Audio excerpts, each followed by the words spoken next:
Hi, I'm Flo and I'm an artist. When you go to art school, you're told to experiment. Try all these different things until you find a niche, stick to it, create a portfolio, and then market yourself to the world.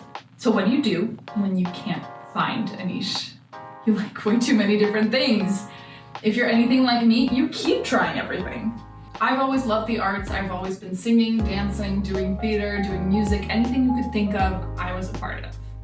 And that's where my thesis project comes in.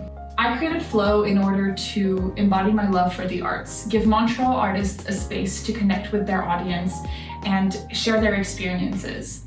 It wasn't going to be easy, but I was determined to make this happen. So let me show you how I did it.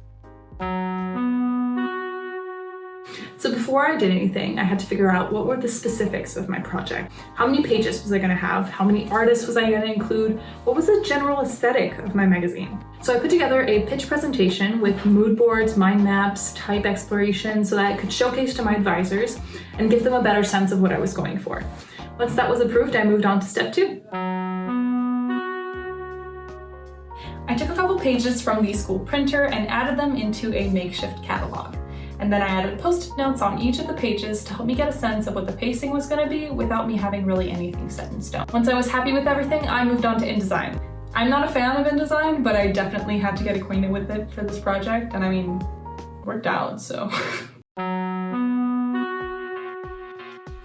It was time for critique day, the day where industry professionals would come in and let us talk to them about our project. They would be able to catch things that we probably hadn't seen yet, or be able to tell us to widen or shorten the scope of our project. In my case, they told me that my project was ambitious, which it is, but they also brought up the point of easy wins. Now, this would be pages in my magazine where I wouldn't have to go out and interview people or write articles. It would be like pages like crosswords or puzzles or comics, stuff that I could repeat easily, and I wouldn't have to rack my brain over the content itself. So as much as this was super helpful and I loved the conversations that came out of this critique, I had to assimilate the information and take a step back from the project so I could figure out what my next step was going to be. I ended up interviewing 3 different people for the magazine.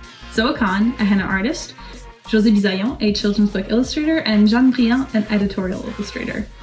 Each of them had such an interesting way of getting into their field and tips that I probably wouldn't have thought of, and I had a really fun time with each of them. When it came to taking the photography, I had the hardest time with Zoa because she invited me to an event that she was hosting, and it was my first time actually shooting people that are actually moving. So it was a bit difficult on that end, but the pictures turned out great and I got all the information I needed to put everything in the magazine. This meant the part where I was editing all the pictures, I was finishing all my illustrations that I was going to feature in the magazine, I was collecting the illustrations I was going to feature from other people. This felt like the longest step for some reason, because I was dealing with a lot of art block at the time. I was taking clients outside school and I was also overwhelmed with school projects. So this was a very difficult time for me to just get through. It also felt very unmotivating because at the time, all of my pages were just in black and white and I had like text boxes and like empty boxes where I was going to put the images. But once this was done, I actually had something to show for. I had something that I could see and be like, oh my God, this is coming together. So once I was done, I moved on to step 7.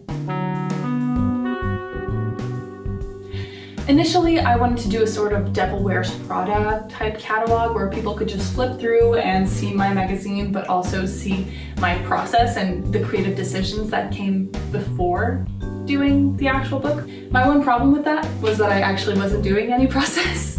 I was just jumping into finals the entire time. I didn't have the time to like brainstorm and see where I was going and try different things. I didn't have that time. So I was pretty stumped for that portion. It wasn't until I talked to my friend Emily, shout out Emily, who told me she was doing a process vlog, and I was like, that's brilliant, I should just do that. So I filmed everything on my phone camera and tripod and tried a new program for the first time, which is Premiere Pro. Nothing like the last few weeks of a semester to teach yourself an entire new program, right? So I decided to go with Czars for printing because I had already done a lot of stuff with them and I knew that the quality was going to be great. So I asked them at the beginning of the semester if I could get a quote for 25 magazines. And while they were taking care of printing and binding, I was taking care of editing the last portion of this video. So let's jump ahead to the next bit. It's crazy to think that while all this was happening, we got to witness an eclipse. Like a total eclipse. That's wild. Anyway, the magazine is done and it looks beautiful, obviously. So now it's time to prepare myself for the biggest challenge of them all. Graduating and going out into the real world. By the time I'm recording this, I haven't applied to university. I am turning 20 and I have no clue what's gonna happen. Mel Robbins says that the 20s are probably the worst decade because you're the one calling the shots for the first time in your life. So I'm a little nervous, to say the least, and I am excited and I am curious. So without further ado, let's just sit and watch the world go by way too fast.